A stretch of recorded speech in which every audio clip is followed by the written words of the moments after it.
তারেক রহমান তো দেশে ফিরেছেন, বিএনপি খুশি, তার সাথে বেশি খুশি ইন্ডিয়া। আমি মেনে মেনে করছি না। ইন্ডিয়া টুডে একটা বিশাল ফিচার ছাপিছে, দেখেন কেন তারেক রহমানের দেশে ফিরা ইন্ডিয়ার জন্য খুশির খবর। তারাই লিখেছে, Khaleda Zia son in Bangladesh after 17 years, why it's good news for India. কেন এটা ইন্ডিয়ার জন্য ভালো খবর, সুসংবাদ। ওরে বাবা, কি খুশি ইন্ডিয়া। কিন্তু তারেক রহমানের দেশে ফিরে নিয়ে কি কি বার্তা আপনি পাইলেন, সেইটা আমরা মোটামুটি তিনটা দিক থেকে বিচার করব। এক নাম্বার, উনি কেমনে ফিরলেন, উনার ফেরার ঘটনায় কে কি রোল প্লে করলো। দুই নাম্বার হইতেছে উনি কি বললেন, কেমনে বললেন। তিন নাম্বার হইতেছে উনার ফেরার ঘটনা নিয়ে গণমানুষের মধ্যে কি প্রতিক্রিয়া, এবং বাঙ্গু এলিট এস্টাবলিশমেন্ট এবং আওয়ামী লীগের মধ্যে কি প্রতিক্রিয়া। এই তিনটা দিক থেকে দেখলে আপনি বুঝতে পারবেন তারেক রহমানের দেশে ফেরাটা বাংলাদেশের জন্য কি মিন করে, এটার অর্থটা কি। তার আগে ওই পায়েসের উপরে যেমন কিসমিস থাকে না, উনকার দুটা কিসমিস দিয়ে দিই পায়েসের উপরে। না দেখে নি বিএনপি কইছে তারা 300 ফিটে যে বর্জ্য তৈরি করেছে তাও প্রসারণ করে, মার্শাল্লাহ। এই যে দেখেন, তারপরে ছবিও দিছে আগে এবং পরে, ওরে বাবা। তারপরে বিএনপির পাঁচাচাটা এডিটর সাহেব, পাঁচাচাটা কওয়া যাবি না, হ্যাঁ সে কি আপনি চান না আমি মুখ খারাপ করি। আচ্ছা তাইলে ধরি পাঁচাটা হয়েছে, তবে হোগা চাটাটা কিন্তু খারাপ না। যাই হোক, আপনি পছন্দ করলেন না, আপনার একটা কথা রাখা লাগে। তো পাও চাটার একটা ছবি দেবেন না তাই বলে ভালো হয়েছে, ভালো হয়েছে না। তো জুতার সাইজ কলে ভালো, মাশাআল্লাহ, অনেকে সেট পারবি, জায়গা আছে অনেক সামনে ইনকা করে।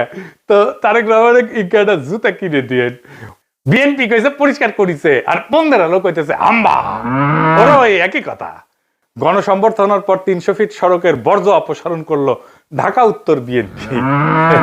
তো আসেন না বিএনপির, ওটা তো ছবি দেখলেন, স্টিল ছবি, একটা ভিডিও দেখেন, বিএনপির কর্মীরা পরিষ্কার করছে, ভালো লাগবে না। দেখেন 26 তারিখ সকালে 300 ফিট এলাকায় গিয়ে দেখা যায় জমে থাকা ময়লার স্তূপ পরিষ্কার করছেন ঢাকা উত্তর সিটি কর্পোরেশনের পরিচ্ছন্নতা কর্মীরা। বিএনপির অফিসিয়াল পেজ থেকে দাবি করা হয়েছে ময়লা পরিষ্কার করছে, সমস্ত ময়লা পরিষ্কার করছে বিএনপি, কিন্তু আসলে না, কথাটি মিথ্যা। পুরো অংশের অধিকাংশ অর্থাৎ 90% বর্জ্য ময়লা পরিষ্কার করেছে ঢাকা উত্তর সিটি কর্পোরেশন। দেখেছেন কারা করিচ্ছে পরিষ্কার, 148 টন বর্জ্য পরিষ্কার করছে সিটি কর্পোরেশন। কেমন ধাপ্পা দেয় দেখেন। একটা জিনিস দেখবেন, আর একটা কিসমিস, পায়েসের উপরে কিসমিস, পায়েসের উপরে একটা কিসমিস দেওয়ার ছবি দেখার, এটা মিষ্টি দেখে এটা মনটা ভালো হবি।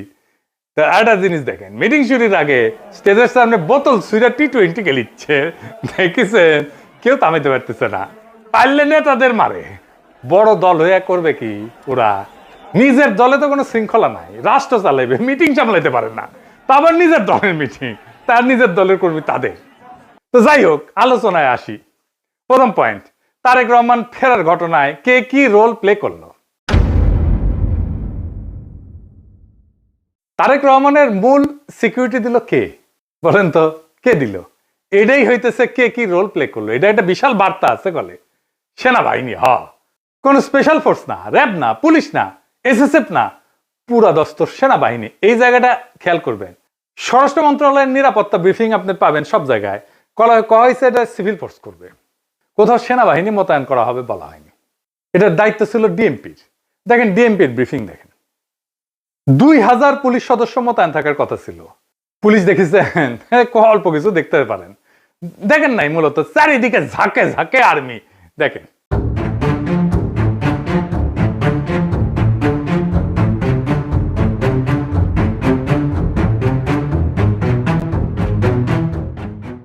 বাংলাদেশে কেউ কখনো এরকম নজিরবিহীন নিরাপত্তা পায় নাই, বাংলাদেশের ইতিহাসে পায় নাই, কোন রাষ্ট্রপ্রধান পায় নাই।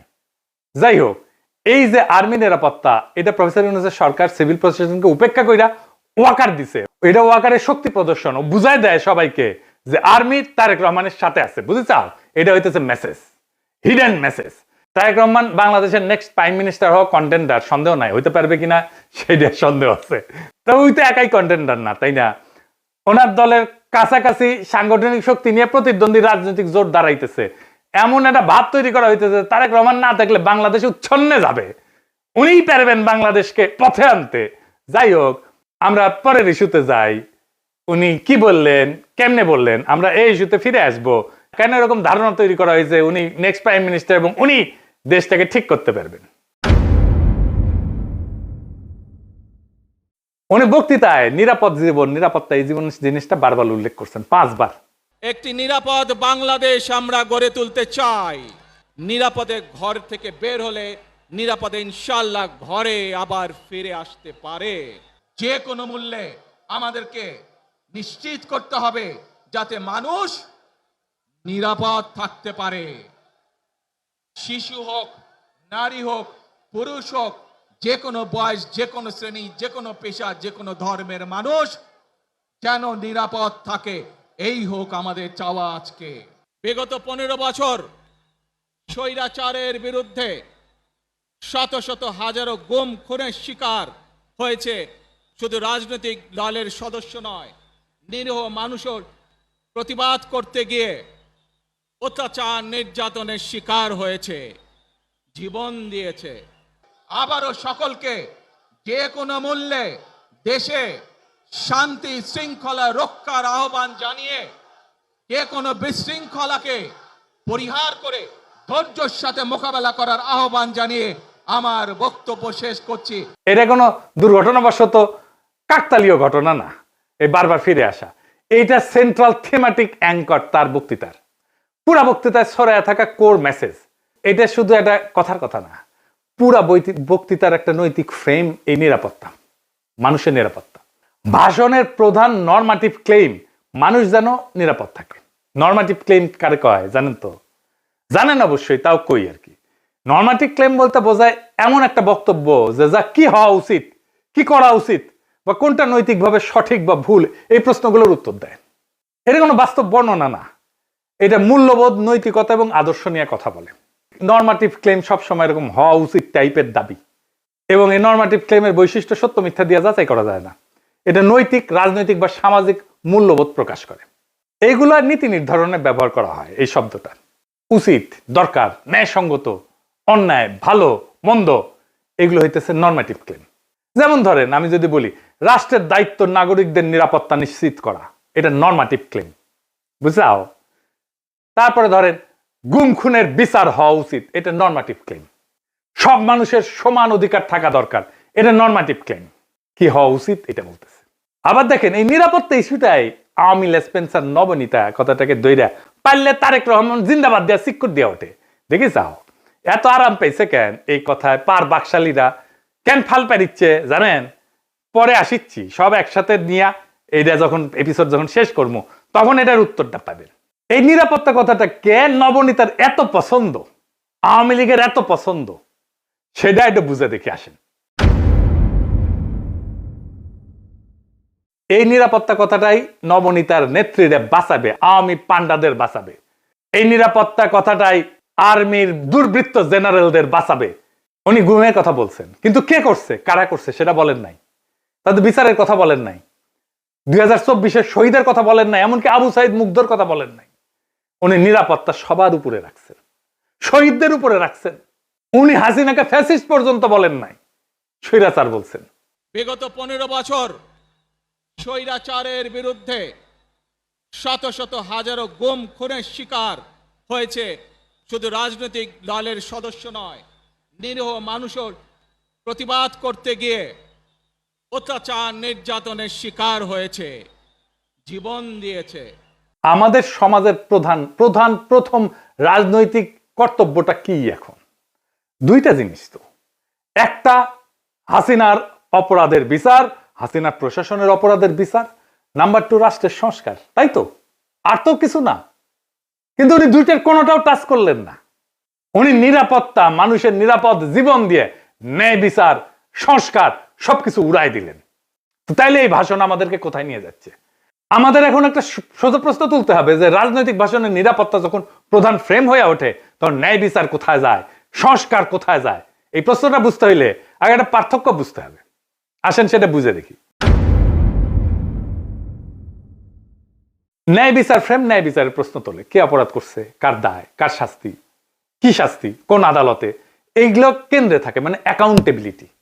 আর নিরাপত্তা ফ্রেমে এটাতে কি থাকে, এইদিকে লেখেন মানুষ যেন ভয় না পায়, সংঘাত না হোক, আর কোনো ঝামেলা না হোক, স্থিতিশীলতা আসুক, সবাই নিরাপদ থাকুক, এটার কেন্দ্রে থাকে স্ট্যাবিলিটি। এই তারেক রহমানের বক্তৃতায় নিরাপত্তা ফ্রেমটা ন্যায় বিচার ফ্রেমের উপরে বসানো হয়েছে, সবার উপরে। কিভাবে? গুম খুন বলা হয়েছে, কিন্তু বলা হয়নি কে করছে, কোন বাহিনী করছে, কিভাবে বিচার হবে, কিন্তু বলা হচ্ছে যে কোনো মূল্যে যেন মানুষ নিরাপদ থাকে। এই এক লাইনে যেটা ঘটে যায় সেটা অতীতের সমস্ত অপরাধ ভবিষ্যতে স্থিতিশীলতা দিয়ে ঢাইকা দেওয়া হয়। বিচারের বদলে স্ট্যাবিলিটি, জাস্টিসের বদলে শান্তি, এটাই জাস্টিস, ন্যায় বিচার, বিচারকে ডিনাই করার কৌশল। বিচার সংস্কার এটা যদি কেন্দ্রীয় কথা হইতো, তাইলে বিচার, দায়, ট্রাইব্যুনাল, সংস্কার এগুলোই মূল বক্তব্যের বিষয় হতো, বারে বারে আসতো। কিন্তু এখানে আসছে মানুষ যেন নিরাপদ থাকে, মানে ন্যায় বিচার পরে, নিরাপত্তা আগে। নিরাপদ থাকবে কেমনে? যে অপরাধগুলো হয়েছে সেটার বিচার না হলে নিরাপত্তা কোত্থেকে আসবে? এটা কি ইচ্ছা করে করছে? হ্যাঁ, ইচ্ছা করে করছে। ন্যায় বিচার বললে ওয়াকার ডরাইবে, ন্যায় বিচার বললে পুলিশের দুর্বৃত্ত পুলিশ অফিসাররা ডরাইবে, ন্যায় বিচার বললে হাসিনা ডরাইবে, আওয়ামী লীগ ডরাইবে। এই নিরাপত্তা ফ্রেমের ভেতরে কি আছে জানেন? এই নিরাপত্তা ফ্রেমের মধ্যে লুকায় আছে আওয়ামী লীগের দায় মুক্তি। কোন আইন করে ক্ষমা না, কিন্তু বিচার না হওয়া। আইন করে ক্ষমা করবে না, কিন্তু বিচারই করবে না। কারণ গুম খুন আছে, দায়ী তো কেউ নাই, কে করছে সেটা তো বলে নাই। বিচারের রোডম্যাপ নাই, নির্বাচনের রোডম্যাপ নিয়ে পাগলা হয়ে গেছিল। বিচারের কোনো রোডম্যাপ নাই। যত সময় যাবে অপরাধগুলো ঝুলে যাবে না। এই কারণেই তরুণেরা, তরুণদের রাজনৈতিক দল এনসিপি বিএনপির সাথে নাই।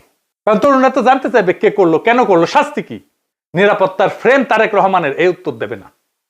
বিএনপি আর তার বুদ্ধিজীবীরা বুঝতেই পারতেছে না, ন্যায় বিচারকে পিছাই দিলে ভবিষ্যতের বড় রাজনৈতিক সংকট তৈরি হয়। মানুষ যখন বিচারহীনতা দেখবে নিজের হাতে আইন তুলে নেবে। আর শেষ বিচারে তো বিচারহীনতা কোনো ইনসাফ না। যেই রাজনৈতিক দল ন্যায় বিচারকে স্থিতিশীলতার নামে পিছায় দেয়, সে একদিন স্থিতিশীলতাকেই হারায় ফেলবে। আর একটা বিষয় হইতেছে, উনি বক্তা হিসেবে ভালো না, মানে নো অফেন্স, উনি বক্তা হিসেবে ভালো না। উদ্দীপনামূলক বক্তব্য উনি দিতে পারেন না। এমন একটা বিশাল অডিয়েন্স পেলে শেখ মুজিব তো ফাটায় ফেলতো। আমাদের এনসিপির নেতারা ভালো বক্তব্য দেয়, হাদিও ভালো বক্তব্য দিত। এই বক্তব্যটা অনেক মানুষ অনেক দিন ধরে মনে রাখবে না। এই বক্তব্য অনেক দিন অনেক মানুষ মিলে শুনবে, এটা হবে না। এইবার আসেন দেখি ওনার ফেরার ঘটনা নিয়ে গণমানুষের মধ্যে প্রতিক্রিয়া কি। আমরা তো আগে বুঝলাম এই সমাবেশ কোনো বড় উদ্দীপনা জাগাইতে পারে নাই মানুষের মধ্যে, কিন্তু মিডিয়া যা হাইপ তুলছে তা বিস্ময়কর। এমন তেলাইতেছে, তারে মার্টিন লুথার কিং বানাই দিছে। এমন তেলাইতেছে তারেক রহমানকে যে তারেক রহমান ভবিষ্যতে প্রধানমন্ত্রী কইয়া পরিচয় করাইতেছে। এটা দেখা খুবই বিরক্তিকর। মিডিয়া হাইপ তুলছিল 2004 সালে ভারতীয় লোকসভা নির্বাচনে, ইন্ডিয়া শাইনিং কইয়া বিজেপি নির্বাচনে নামছিল, গোহারা হারিছে। হিলারি ক্লিন্টন কেও মিডিয়া একদম হাইপ তুলছিল 2016 সালে, গোহারা হারিছে ট্রাম্পের কাছে। ব্রেক্সিটেও প্রেডিকশন ছিল ব্রিটেন ইউরোপিয়ান ইউনিয়নে থাকবে, থাকে না। এটা মিডিয়ার প্রেডিকশন ছিল। মিডিয়া ফ্রেম করতেছে তারেক রহমানকে ভবিষ্যতে প্রাইম মিনিস্টার হিসেবে, এটা হবে বিএনপির জন্য ডিজাস্টার। ঐতিহাসিকভাবে প্রমাণিত যে জনগণ মিডিয়ার ভুল বা বায়াস প্রেডিকশনকে কেবল ভুল হিসাবে পাঠ করে না, তারা এটাকে ম্যানিপুলেশনের চেষ্টা হিসেবে বোঝে। 2016 সালের নির্বাচনের পরে পিউ রিসার্চ সেন্টার ধারাবাহিক জরিপ করছিল, এখানে বলতেছিল যে মিডিয়া ট্রাস্ট কনজারভেটিভদের মধ্যে এইটা ইতিহাসের সবচেয়ে নিচে নামে আসছে। মিডিয়ার ট্রাস্ট, মিডিয়ার বিশ্বাস। এবং অনেক তথ্যদাতা সরাসরি বলছে যে মিডিয়া আমাদেরকে বলার চেষ্টা করছে যেটা হবে, এবং